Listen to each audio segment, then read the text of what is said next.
package in the mail, MSX games from Japan. Collecting without fail those shoot 'em ups, and that's the plan. He doesn't just collect them, he also codes them too. Join us and we'll go on electric adventures with you. Hey YouTube, Electric Adventures here with my monthly update for February 2023. Sporting an Electric Adventures t-shirt.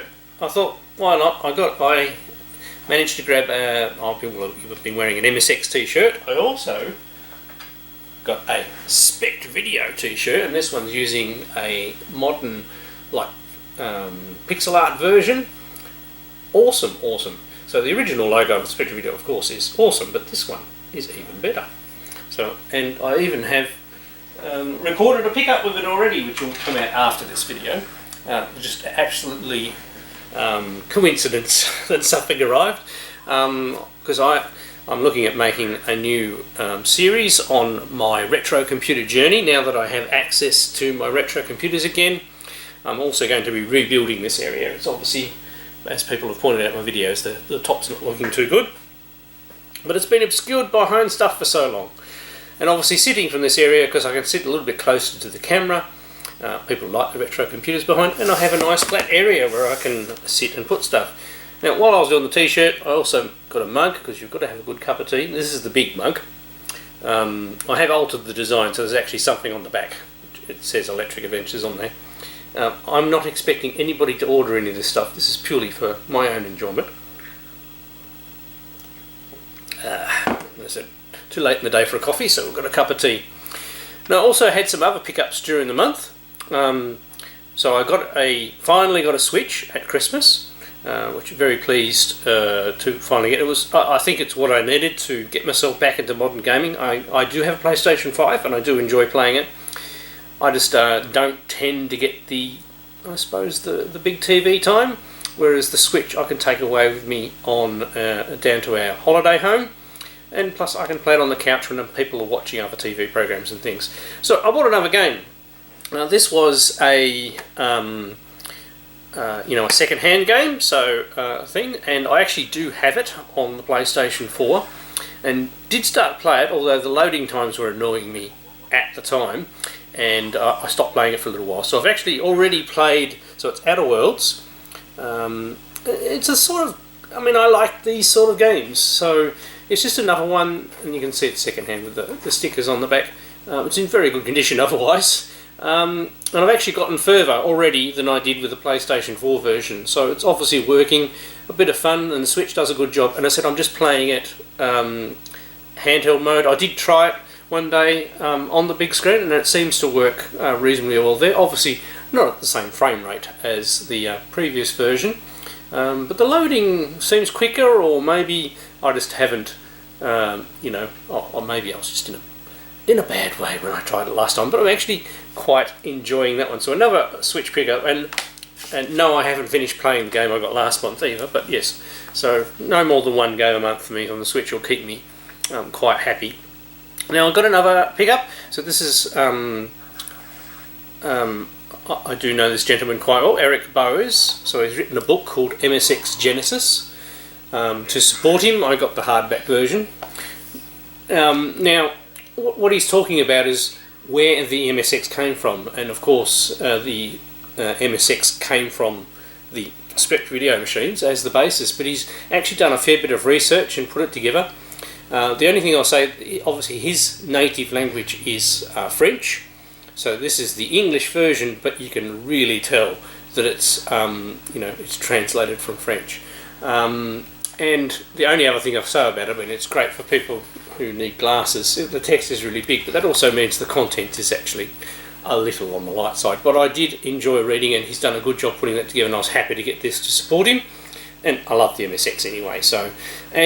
He's done a really good job at doing the research and getting the right information from the right people. So he must be applauded. It is obviously, once again, written. Obviously French, it was its first language, and also from the point of view of the MSX in France too, which was enlightening. I didn't know several of the things that he brought up about the market in France. So quite an enjoyable read, highly recommended. If you're into the thing, I think there's non-hardback versions as well. I got the hardback version to support him, basically. Because author myself, and I like to support other authors. Now, my friend Brendan, who drops around and sees me occasionally, and he also collects laserdiscs and movies and things like that, he actually got a random lot of laserdiscs from a friend of his, and he got a double, so he dropped it off and said, "Tony, do you have Waterworld?" And I said, "No, I haven't." So I haven't actually watched this yet. I've still actually got one laserdisc to watch of the last lot I got, which is actually Conan. So I'll probably watch it after that. I'm not actually 100% sure whether I've watched this movie all the way through, ever in my life. I'm sure I've seen bits of it, but I don't think I've actually watched it. I remember it got panned when it came out at the time. So when I watch it, it'll be probably for the first time. So I reckon I'll enjoy it. You know, post-apocalyptic type movie. My wife's shown an interest in watching as well because she likes post-apocalyptic stuff as well. So that's the pickups. The other things I've been doing, and the reason why I got the t-shirt and the mug and everything like that, is I've just been tidying up my website and fixed up my online shop. So it is now working. All of the freight rates are put in for different options for Australia and overseas. Obviously, overseas I can't do anything about the prices, but I will note that most of the things I'm going to show you are very light. So it's the first thing that's going to cost you a bit of money in postage. If you chuck other things in, it's not going to increase the price of postage.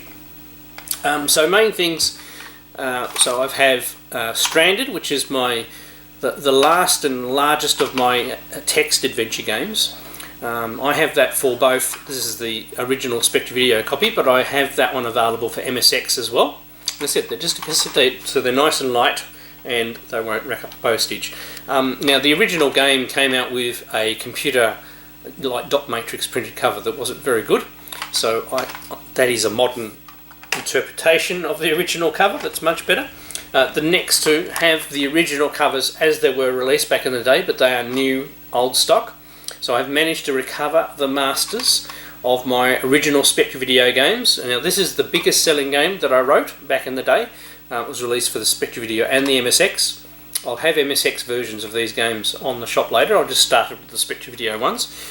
So we have Pixidis, which is a vertical scrolling shoot 'em up. It works on both the 318 and the 328. The 318's only got 16K of normal RAM. It was my biggest selling game. I sold a lot of copies of this, and it's actually surprising it took me so long to find. I did not have a master of this myself. A copy of it did not come back from the box that came back from Western Australia, which is where I sent all my masters at one stage.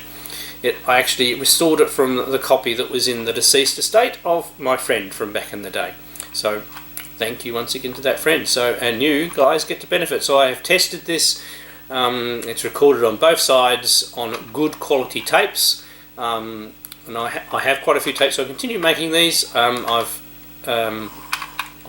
the sticker is printed on a laser printer, and the cover is a reproduction, but it's very close to the original feel. So new old stock of Pixidis. So that's a good one. I've already sold. I made a lot and posted them on my Instagram, and I sold all the stock I'd made. So I've actually had to make some more. So very pleased with that.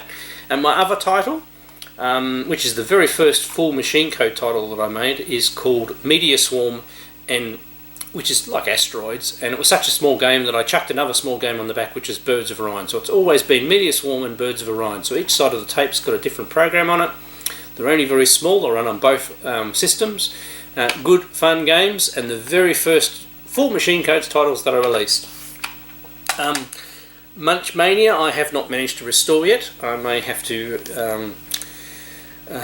backport the MSX version because I can't find the masters, although I still haven't given up hope of being able to read my 5 1/4 inch floppy disks. I'm working on a plan with that from a friend of mine in New Zealand. Now for the MSX, those two titles will be available for the MSX as well as Munch Mania, but I'll do a separate information thing when I've got the stock ready for those. I'm just waiting for a better tape player to come, one with brand new heads, because I don't trust the really old tape decks I've got here for the MSX. These ones have been recorded on an original Spectravideo tape deck, one of the good quality ones, so I shouldn't have any trouble loading those, and I said good quality tapes. For the MSX at the moment though, I do have a floppy disk collection of all of my my titles before the full machine code ones. So these are written in BASIC, and some of them have machine code extensions.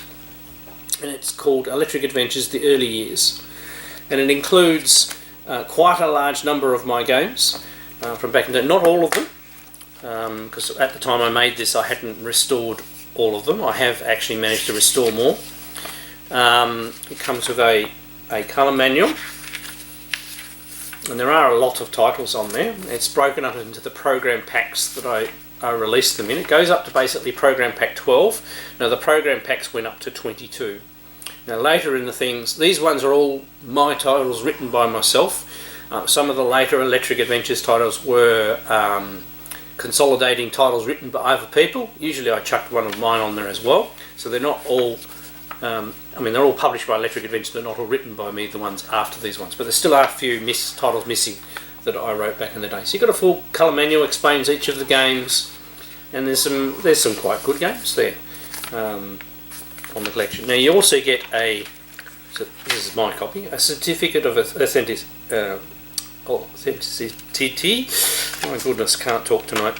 And it comes on a floppy disk of a random colour with a colour label, and in one of these universal game cases which fit floppies really well and do a good job of showing it off on the shelf. So you never know, in the future I may be able to do this for the original Spectravideo once I work on the project we're working on, but otherwise I may look at releasing some of the program packs on tape. It depends on the interest. Obviously that's a lot of tapes. I have found another supplier of tapes, so I'm not going to run out of stock anytime soon. Of course, the original two items on my website are my original book, which is the Spectravideo and MSX User's Guide. That's been around since 1991. This printed edition, I'm trying to remember what year I republished this in. 2016, yes, so this edition has been 2016. This is an Amazon print-on-demand book. Through my store here, you get a signed edition. So I'll sign this when you order it. There's a section on the order where you can say what you want me to, if you want me to write it specifically to anything on when I sign it.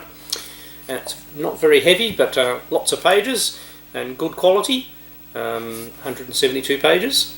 And that consolidates. The original book didn't have my Beyond Basic articles that I published in several magazines, so this has got the Beyond Basic in there as well. And the other item I have in my shop are signed copies, and these are the only copies left because Kote gamers have run out of physical copies of the book, and it's my programming games for the ColecoVision and Assembler. So the last couple of copies I have left here for signing are the last copies. The plan with this is I'm going to make a revised edition because there are a couple of little things that I found out and a couple of little corrections. It's just errata. I'll have an errata sheet for existing people once I finish going through that, and I'm going to make it a smaller format, so this size, and make it an Amazon print on demand for those people who haven't got it yet. And also when I do that smaller format, it might work better in Kindle format. This one is focused on readability and has colour and everything in it, so it doesn't work on all Kindles. When you look at the Amazon versions, the Amazon version is electronic only. So I will, I'll do a new edition of that when I finish my current book. So I'm currently working on programming games for the NES, and that's been published by Manning Publishers. And this is the first time I've done a book that those first two were self-published, so this is the first time I'm working with a formal publisher, which is doing me a world of good in assisting with my writing, because I'm not, I haven't been a writer all of my life, although I did write magazine articles and everything back in the day. I've never been formally trained, so this working with them is assisting a lot, and I think it's going to be a very good quality book, and I'm sure it's going to be very popular. So Manning are going to publish that and distribute that. So and that's going to be really good. All right, now I did have something. That's right. So one more thing before I head off into the sunset. The rest of my efforts in the last month have been in getting the final bugs out of Sydney Hunter and the Caverns of Death. It is so close now. You can play the game all the way through. You can see an end screen with titles and everything like that. And as I said, it's possible to play the game all the way through. We are down to just a couple of little bugs. Good old John Lester of Games 81 has been making his fingers bleed doing testing and recording videos for me as he does the gameplays, so I can find those little annoying bugs. And they're just a couple of really little ones. I did a live just testing gameplay of it, and it crashed to level 8, which is the first time it's ever done that. So we haven't made that one repeat, but we're going to just do a bit more play testing on real hardware to make sure. But it will be released very, very soon. And as soon as I finish that game, I can go back to... I've banned myself from working on Z80 titles until I've finished the NES title, because it's just been going on too long. And then there'll be a whole whack of new titles coming up in the coming months. Also, the other change that has allowed me to clean up my game room and everything like that is, 2 of our children have moved out, and we've done a lot of cleaning up and moving around and stuff. I'll show some pictures now of my electronics work area, which I also haven't been able to get to for quite some time because of mattresses and beds and everything like that. I still haven't actually cleaned up the actual bench, but at least I can get to it and start doing that in the coming weeks. And I can finally get back to my Let's Make an MSX series, which the reason why they got interrupted was light broke at the time, and then a daughter moved back home and I lost the space. So I'll be doing that, and at the end of this video I'm just going to do a real quick pan around the room just to show you how much I've cleaned the place up, which I'm proud of. Also, another thing, there will definitely be arcade updates. I've just got, just before I started recording this video, the 3 arcade monitor chassis that I sent off to a gentleman in Western Australia have all been repaired today, and I've just got to pay them tonight and they'll send them all back. And so in a week or so time I should have 3 of my arcade cabinets back up and running again, which would be absolutely fantastic. And then I can just focus on fixing the rest of them. Alright, I hope you enjoyed this quick update video. I'm Electric Adventures. Thanks to all my subscribers. Thanks for watching, and I'll catch you next time. 1 up.